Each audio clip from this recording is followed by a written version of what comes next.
The prayer I used to pray. There was a time in my life when all I prayed for was a chance to matter. Not fame, not money, not attention. I just wanted my life to make an impact.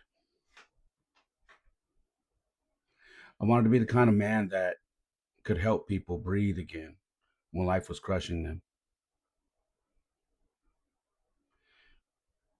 I wanted to encourage people to be the best version of themselves, whether that be adult, children, whatever.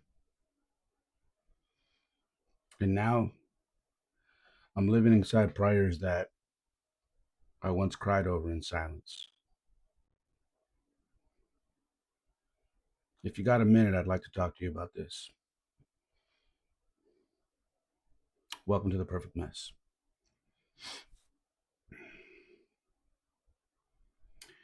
I've been remembering who I used to be recently, just going over, you know,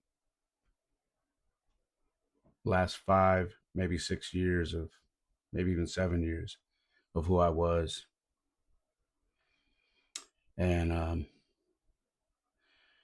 I'd like to talk about the version of myself that felt overlooked, broken, stuck, and unsure.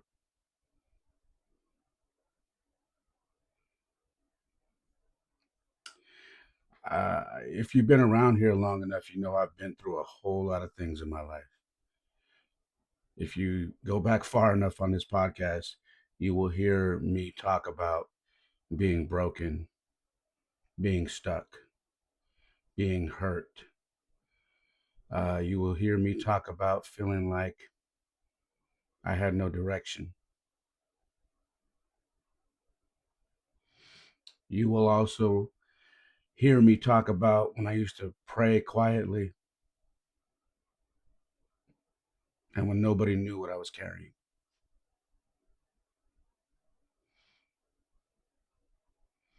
Those were some tough days and nights. They were tough because if you knew me or you would run into me in public, you never really knew what was going on with me. I was pretty hiding it, but I was definitely going through something.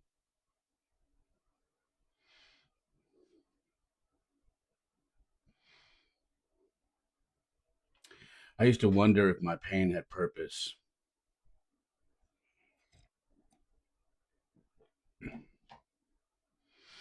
Wonder just, am I going through this for a reason?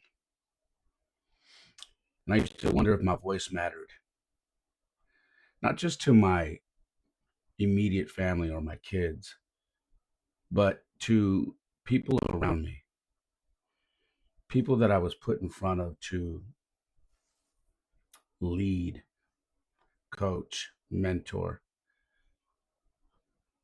or people that would call me for advice. It's crazy because I used to get calls, or I still get calls, but I used to get a lot of calls when I was going through my worst times in my life for advice. And I used to always think, how am I giving this advice to people? And I'm just a complete wreck right now.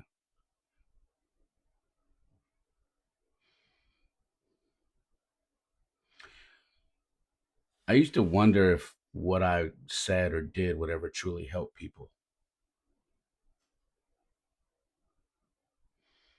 And when I would pray, I wasn't praying for like recognition. What I was praying for was a purpose.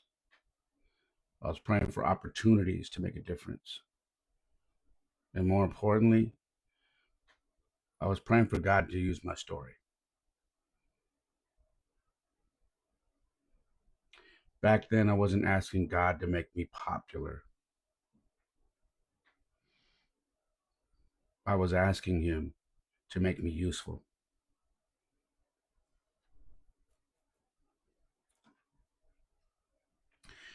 I get pretty emotional on this topic because I spent many a nights on my hands and knees praying, asking God to please use me. just use me, because I felt like I didn't have any other purpose. Yeah, I had a purpose. I'm a dad, my kids are my purpose.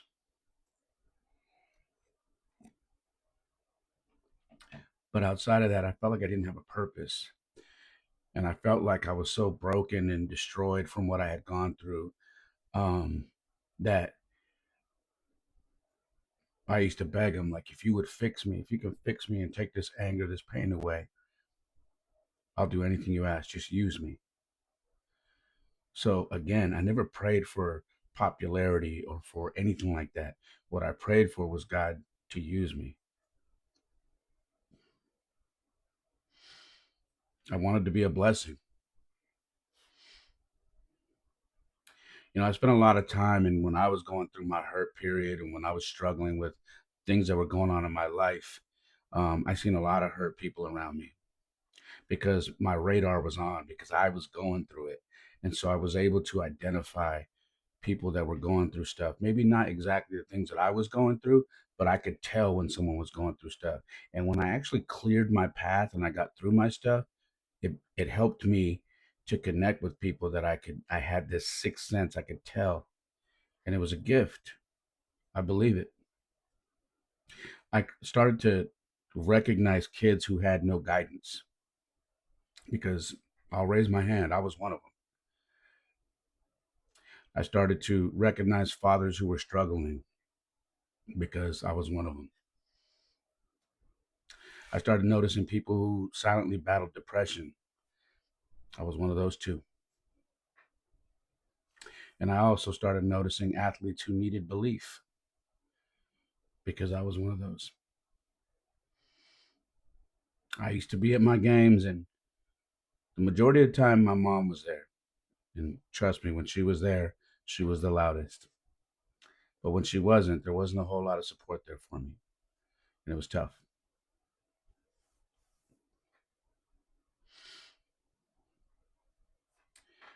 When I started going through my stuff and my prayers and whatnot, um, I shifted my thought process slowly. And I said, Lord, instead of bless me, use me to be a blessing. Use me to bless other people,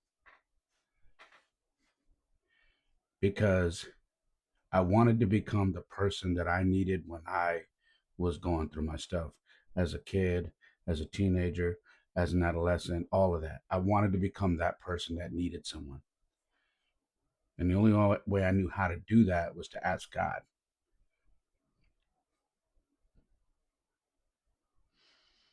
And sometimes the greatest prayer is, God, let me help somebody survive what almost destroyed me. I always tell people, and I'm sure if you've been here long enough, you know that I have said, don't be afraid of your scars. Don't be ashamed of them, because your scars are proof that you were stronger than whatever was trying to kill you. And I mean that. I used to be that guy. I used to be the guy who was concerned with, man, I don't want no one to know that I've been through this. I don't want no one to see that, I went through a divorce. I don't want no one to see that I was homeless for a while. I don't want no one to see that um, I was struggling financially. I don't want no one to see that. I don't want no one to see that I'm not happy, that I'm broken.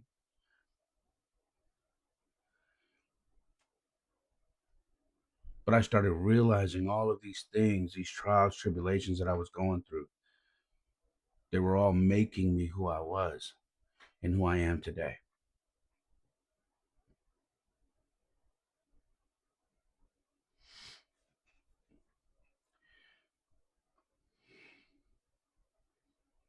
My pain became my preparation. The stuff that I went through became my preparation. It prepared me for what I am doing right now, here in 2026. And my mess became my message. hence the podcast.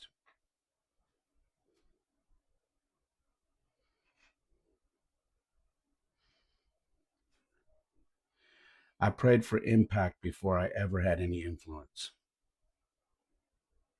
And that is the truth.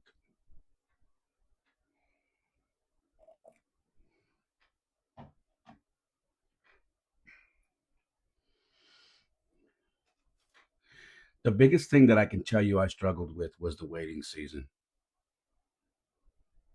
Because if you're like me, you wanted answers and you wanted them right away. I wanted results right away. I wanted all of it right away. And I didn't get them right away. I had to continuously pray, continuously get up every day and work and work and work and work and try. And it's hard because sometimes it feels like nothing's happening. But I promise you, God is working on it. He's in the kitchen. Feels like no doors are opening.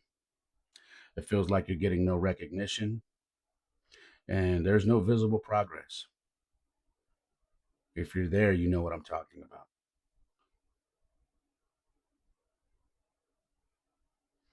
But can I tell you something?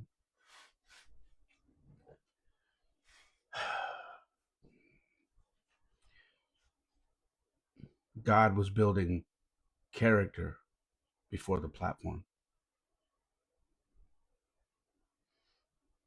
He was taking time building character in me before I ever had the platform.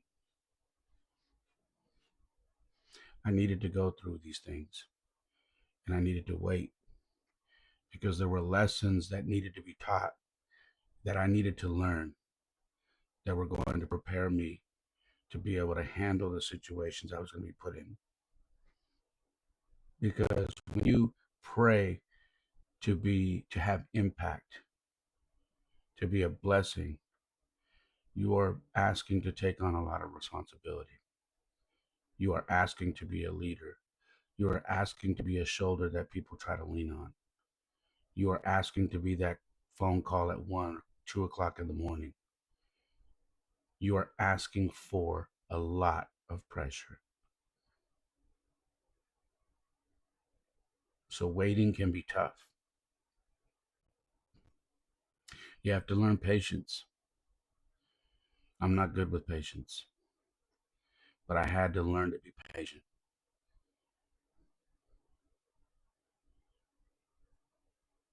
And I had to stay faithful, even on the days where I felt like there were no kudos for something that I had done. In fact, it was even harder because there were days that I would do stuff for people and then something terrible would happen to me. And you guessed it, I would sit there and I would question, what gives?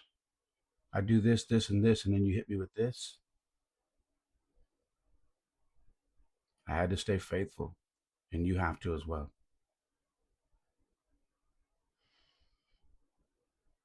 One of the hardest things is continuing to pour into people when there's no return.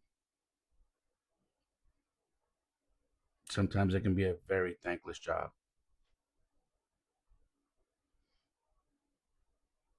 but that's where faith comes in. Because I promise you it will come, not when you expect it.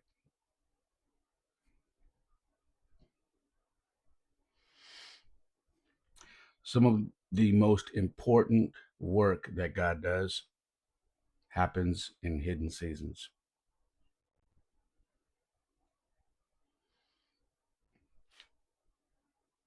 I know that's tough to hear, but it's true.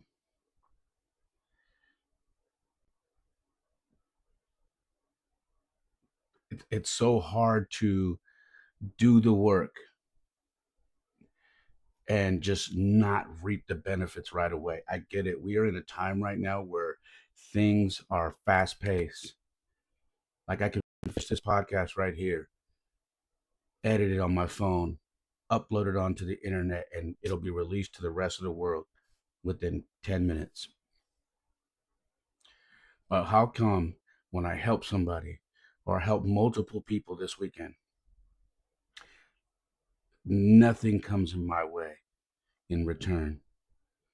It could be for months and months and months, because that's the way it is. Because there's always a reason for it, because there's always something that needs to be done. There's a lesson that's coming from that, or there's a bigger goal at the end of that path that you're on. And it is very, very hard.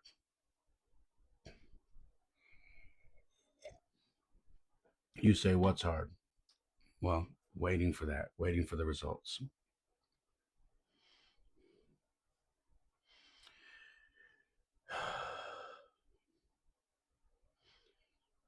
When I started realizing that my prayers were being answered,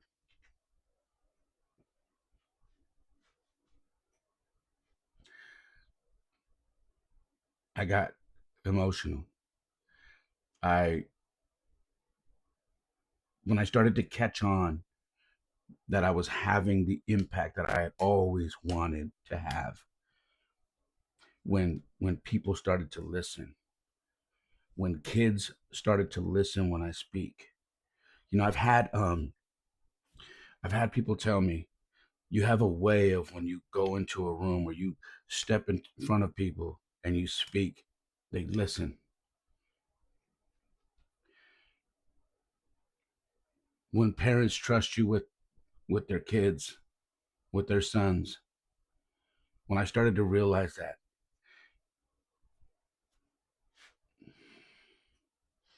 when people message saying your words helped me, when people talk about my podcast saying that you're reaching so many people, that you reached me, I was hurting, I was going through this. When my coaching became more than coaching, it became mentorship.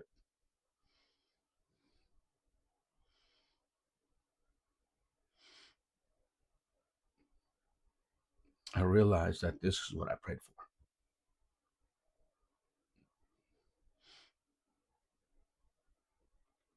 You know, this last few days,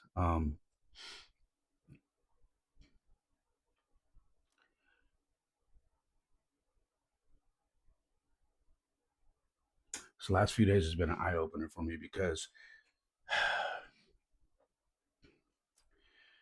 I had a few parents come up to me at our season ending award ceremony that asked me if I'll be returning to coach again next year at the school that I coach at. And I said, I hope so. I really do. I hope so, because I want to stay there. And I had a mom tell me, I hope you do, because you are good for my son. He didn't do well with his other coaches. And I'm glad that he came back to your team, because you're good for him. I saw him change, and I hope that you come back. And if there's anything I can do to help make sure you do come back, please let me know.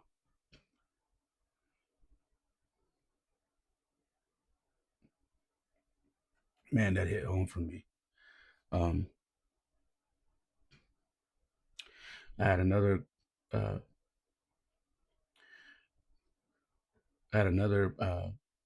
mother and father come up to me and tell me that their son had probably his most fun season of baseball, and he's been playing his whole life, playing this year. And he said that he just loved playing for me. He enjoyed it. He loved the way I coached the team. He loved my intensity. He said it translated to the team, and he said it just it was so fun that he was like, I've never had that much fun playing for somebody. And I knew I kind of knew he felt that way because I used to, I have these game day quotes that I put up on a whiteboard, and before we would go onto the field, I would bring everybody up. I said, "Okay, today's word," and I'd point to the I'd point to the whiteboard and I'd read it, and as I'd read it, he'd be going like this, "Yeah, yeah, yeah." Just I could tell he was hyped and he was locked in, and it was beautiful, man. You know, I got a phone call as well from a dad who his son goes to a different high school, but he played for me this last summer, and very is a kid who needs a certain type of coaching because he has a very strong personality.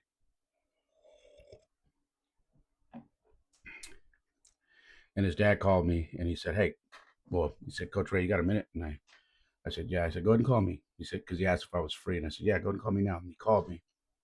He said, "Hey, uh, we're about to pay the travel ball fees um, to your partner, my partner who runs the travel ball organization I coach at." He goes, "But I want to make sure you're coaching right." And I said, "Yep." He goes, "Okay. I just, I just want to make sure that it's you that he's going to be playing for." I said, "Yeah, yeah, yeah. You're paying the the organization owner. He takes care of all that." And he goes, "All right." I go, "Why? Is everything okay?" And he goes, "Yeah." He goes, he just had a rough, he had a rough high school, sophomore year. Um, Struggled with the coaching, had some issues uh, with his attitude and his mental health and whatnot. And I want to make sure for some reason, man, he wants to, he's like looks forward to playing with you." And he goes, "And it would be good if you could talk to him before the season starts. He's excited to play for you, and I think this is going to be good for him. He needs this." And I told the dad, I said, if I feel like a few of the kids had a rough high school season this year. So what I think I'm going to do, I'm going to try and put together a team hike. Once the team forms, I want to put together a team hike, and we'll go on a hike and we'll build. And he's like, "Man, I think that would be great." Um, and then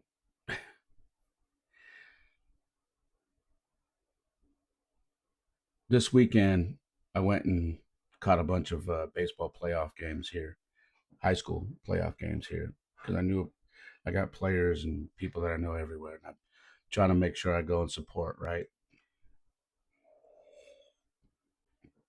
And man, my eyes got open to something crazy. I show up to game one at this high school, and I'm getting tapped left and right from parents here and there. "Coach Ray, what's up?" Hug. I'll talk about their son. "Hey, Coach Ray, I thought I heard your voice." Boom, hug. "Man, how's he doing?" "Oh, he's over here." "Boom, who you here to see?" And I'm like, "Oh, I know him." "Oh man, it's good to see you." "Yeah, tried to get into this school, didn't work out. Trying to, where you at now?" And all this stuff. Go to the next school. Boom, to see one of my kids. It's his senior year. He's graduating, and then boom, show up there, run into a few more people. Um, "Coach Ray, and I'm starting to be like, man, this is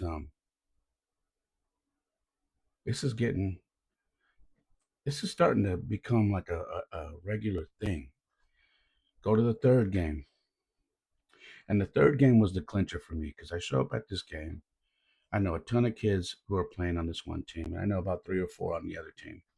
I know a couple of coaches, but I sit in the stands, and boom, I run into a couple of parents. Sit down. Up walks a kid who played for me last summer, who's going to play for me this year.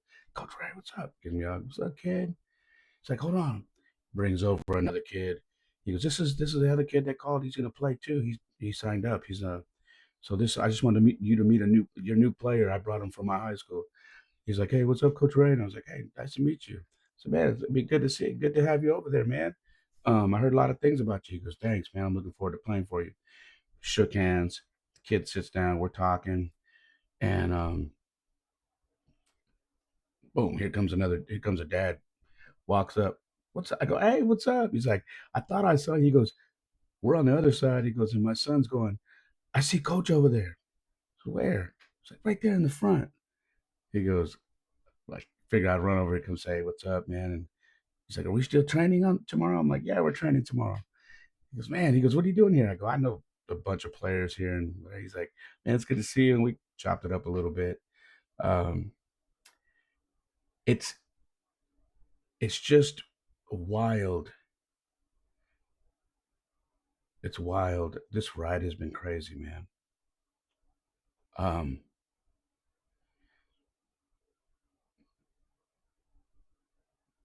I hugged two of the players that was their last game,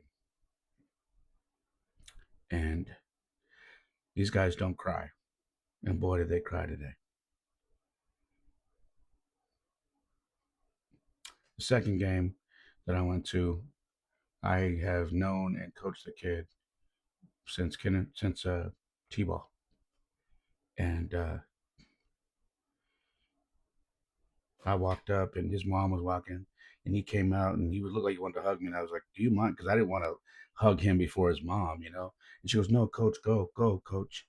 And he comes out, and I hug him, and he just starts weeping, man, crying, crying, crying.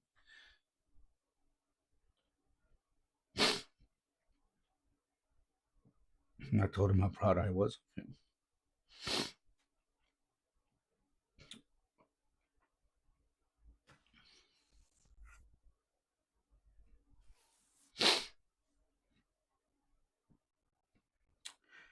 Never seen that kid cry before.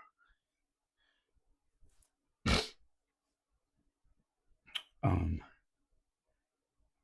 I just hugged him, told him I love him, and I'm super proud of him. The third game we went to, another kid, man. Um,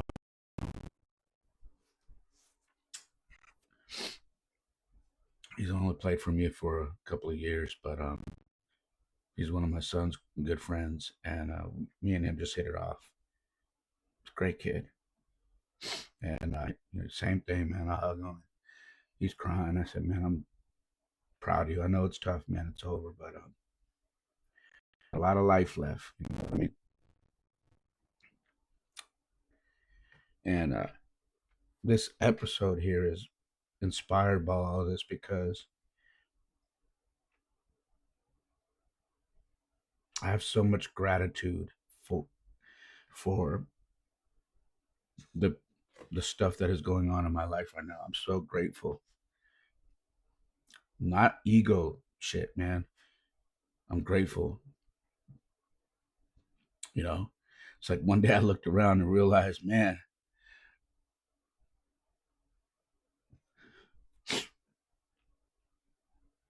I'm standing inside the exact place that I once prayed to God for.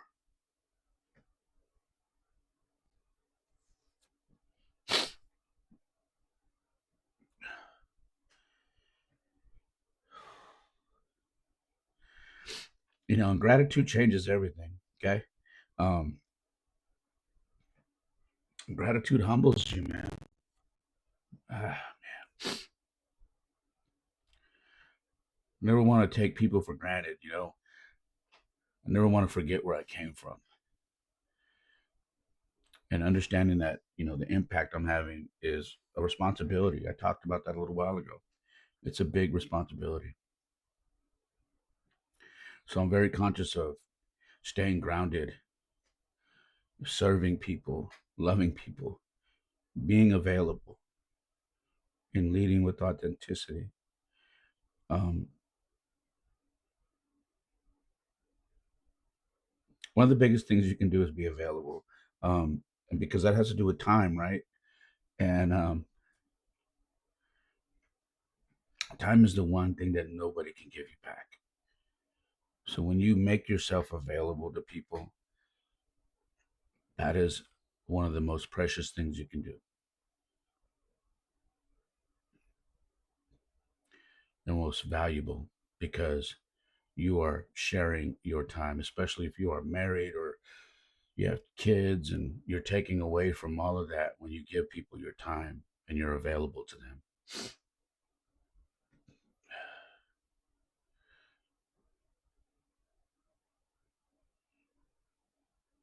And I want to tell you something that's super important. When you remember where God found you, it's impossible to act like you built everything yourself.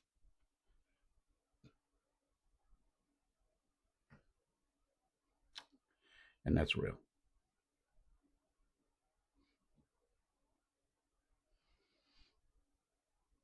If you're listening or watching this right now, um,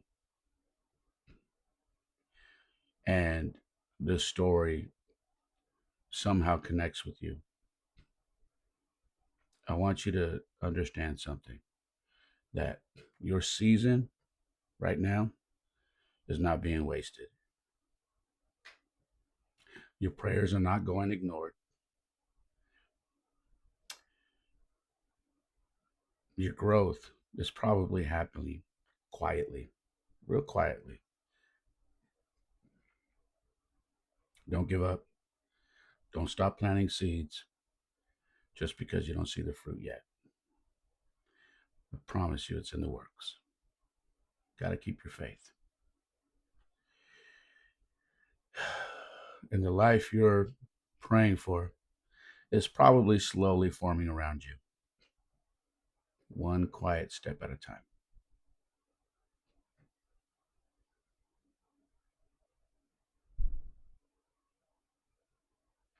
I'll never forget the nights that I prayed for purpose with tears in my eyes. And now every conversation, every kid I coach, every message from someone saying, I needed that, reminds me that God was listening the entire time. I'm not perfect. I'm still a mess in a lot of ways. Trust me. But I'm grateful beyond words